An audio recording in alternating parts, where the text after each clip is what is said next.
So I hope you have watched day 2 and day 1 recordings, where in day 1 we have basically discussed about the ASIC design flow, and various actually this ASIC is used, and in day 2 we have discussed about FPGA design flow, right? And yeah, so coming to this particular day 3, we are going to start with something known as evolution of FPGA, like what is before FPGA, what is which is present before FPGA, like what is the technology which is present before FPGA, right? So before going to discuss these particular things, let us try to first of all recap, or try to once recall one small particular concept. Okay, so let me draw a simple thing and tell me a few answers. Let me. And someone has unmuted their mic. Please mute yourself. So let's say we have a simple block like this. Okay. This block is going to have two inputs A and B and two outputs S and C. Okay. And this is the truth table of this block S and C 0, 0, 0, 1, 1, 0, and 1, 1. Okay. So I'm going to have 0, 0, 1, 0, 1, 0, and 0 and 1. Okay. Now, can anyone name this particular block? I think many of you know this. What is this block I'm talking about exactly? Okay. So this is a simple half adder which I'm talking about, right? Yeah. So this is a simple half adder. Okay. So if I'm going to provide 0, 0 as my input, my sum is equal to 0, carry is equal to 0, and 0, 1, 1, 0, 1, 0, 1, 0, and 1, 1, 0, 1, right? So this is a simple half adder which I was talking about, right?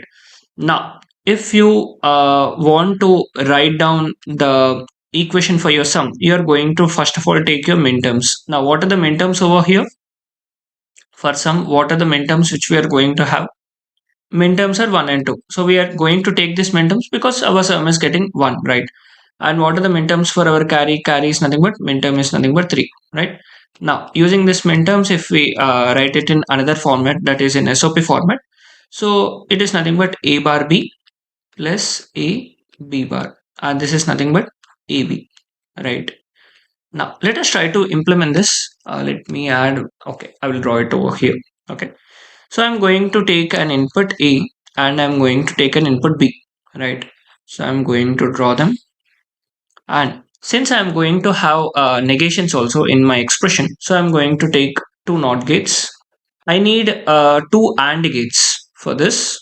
So I'm going to take two AND gates over here and one OR gate for adding this two, right? Now, the equation for my sum is nothing but A bar B plus A B bar, which is nothing but A bar A B bar. So if I'm going to give it to an OR gate, then I'm going to get my sum, right? So this is nothing but my sum. Now, if I want to get carry, then what should I do? I'm going to take A and B. So I'm going to take A and I'm going to take B, and from here I'm going to get my AB, right? So this is how I'm going to implement a simple half adder using a set of NOT gates, AND gates, and an OR gate, right? Now, let's say if I'm going to have a circuit like this, I think this procedure and this circuit, is it clear, right? Yeah, I can use a simple XOR gate, but there is a reason why I'm explaining this. Yes, I can use a simple XOR gate, but there is a reason I'm explaining this. Okay. Yeah. I think this procedure, this diagram, and this and all, is it clear, right? So these are basics, and I hope you are all aware of all these basics and all, right? Okay. Now, if I take this same structure over here, so from over here, this is nothing but my A bar, and this is nothing but my B bar. A bar, B bar. Okay. And A bar, B. So for a two variable function, sir wanted to request if you can later please discuss the PLA, PLC or program. That is what we are discussing today actually. So I'm basically establishing the foundation for that, right? Yeah. So for a two variable function, how many minterms do we have? Can anyone tell me? For a two variable function, how many minterms do we have? Anyone knows? Exactly. So for a two variable function, total minterms we have is 4. Okay. So if we are going to have a function of a comma b, then the total possible minterms are a bar b bar plus a bar b plus a b bar plus AB, not plus, actually comma. Okay. So these are the possible minterms which we can have. And if this function needs to be true, like in our half adder, if this function, that is if it is a sum, and if it needs to be true, then we are going to take the minterms 1 and 2. And if it is a carry, then if this function or if this carry needs to be true, then we are going to take the minterm 3. Okay. So if we take a circuit, yeah, exactly, 2 power n. So if we take a circuit like this, then we can form how many minterms we can possible, right? So if we take this particular circuit, we are basically forming 4 possible minterms, right?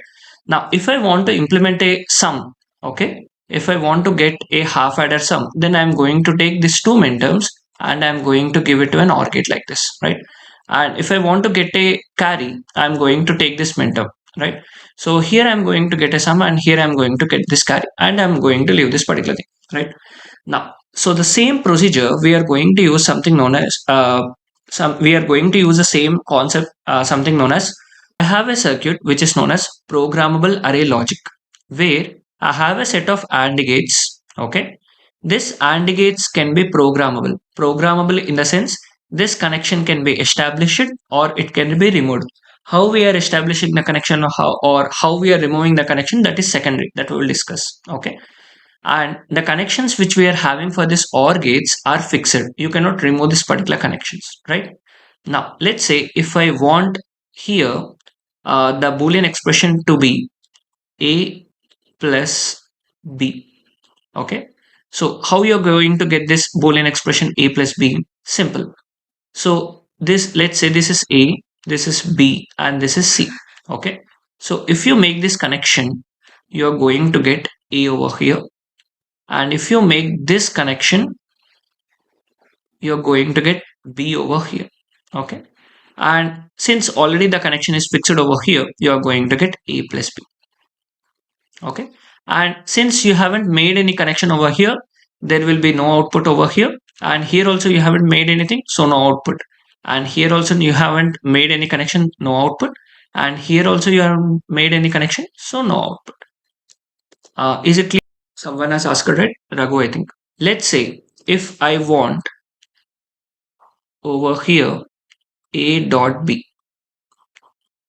what connection should I make? Take your time, think about it and answer. Okay, let me make the thing simpler. If I want a dot b whole bar, now tell me.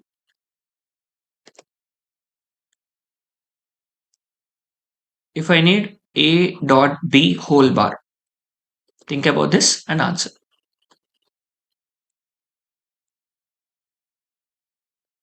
Yeah, I got 2 responses. Take a bar, make inverted. Okay. If I want a bar, add AND gate instead of OR gate. You cannot change the circuitry.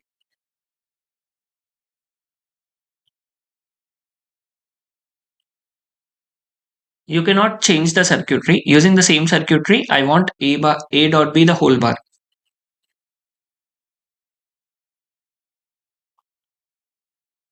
Exactly. A bar plus b bar. So according to the De Morgan's law, we are going to get a dot b the whole bar. Okay. So if I want simply a dot b the whole bar, just I'm going to take a bar plus b bar. That is nothing but a dot b the whole bar, right? So let me erase this. So this is a, b and c, right? Now, if I connect a this connection, then I'm going to get a bar over here. And if I'm going to take this connection, I'm going to take b bar over here, right? So what I'm going to get over here, this is nothing but a bar plus b bar, which is nothing but a dot b whole bar. Okay. So is it clear for everyone? Is it clear? Yes. How we are implementing a function in a programmable array logic, is it clear? Any doubts or any queries? So I was talking about this programmability. So I was talking about this programmability and all, right? So I was talking about programmability, like how to connect this particular thing. So programming is nothing but whether to have this link, like I'm establishing this link, right? So let's say this is a NOT gate, and from this NOT gate there is a connection to AND gate. Whether to have this link or not to have this link is nothing but my programming. Okay, programming in the sense I'm basically establishing this link or removing this link. Okay, this is nothing but my programming, right? Now, how the technology was existed, like what was the technology which was present for enabling this particular link? Okay, let us try to understand. So, how many of you know fuse? Like, how many of you know fuse in your home? Anyone knows fuse in your home? Anyone has seen any fuse? How many triple E students are there over here? Please mute your camera. So, what happens if more than required voltage or more than required current has passed through that particular fuse? What happens when the fuse will blow out? Whether more voltage or more current? When will the fuse? When will the fuse circuit will break? More voltage or more current? I'm waiting for the responses. So it will be made of some particular material like tungsten or something. And if you provide more current, then it will happen and that particular thing will break, right? So the same thing is going to happen. Like if you are using this particular device, this programmable array logic, when you want to program this particular thing, let's say if you want to establish this particular connection, so they use it to have some technology where they use it to pass low amount of current over this particular region so that the fuse will not be blown out over here. So the wiring you have seen, right? So there will be basically a method which is known as fuse based. Okay, in this fuse based PLDs, what they use it to do is they use it to have these links using this fuse like tungsten or some material, right? So if you want to have this connection, they are going to pass less amount of current over this network. And if they want to remove this particular connection, they use it to pass high amount of current so that this particular links will be blown out, right? So like that, they use it to program this particular PLD, right? Now, once the fuse has been blown out, can you again fix your fuse? Once the wire connection has been removed, is it possible to again connect it? Exactly, that is what, right? Now here once the fuse has been blown out, it is not again reprogrammable. So this particular category of PLDs will come under this category which is known as OTP. OTP is nothing but one time programmable. Like if you have programmed this particular device, then that's it. You cannot reprogram it for other time, right? So that's why this kind of devices which are made up of this fuse based PLDs are OTPs. Once you have done the programming, that's it. Again, I'm focusing upon this particular word which is known as programming in the sense you are establishing the link or you are removing the link. You are basically, according to the logic you want to implement, you are determining which particular links to be present or which particular links to be removed. Okay, that is nothing but my programming. Using this fuse based technologies, I'm basically deciding which particular links to be established and which particular link should be removed, right? So this is how we are basically achieving this programmable array logic, fuse based PLDs. Is it clear for everyone? Any doubts or any queries, please let me know in the chat box. So that is what we were talking about. So one is fuse based technologies, which is the oldest technology.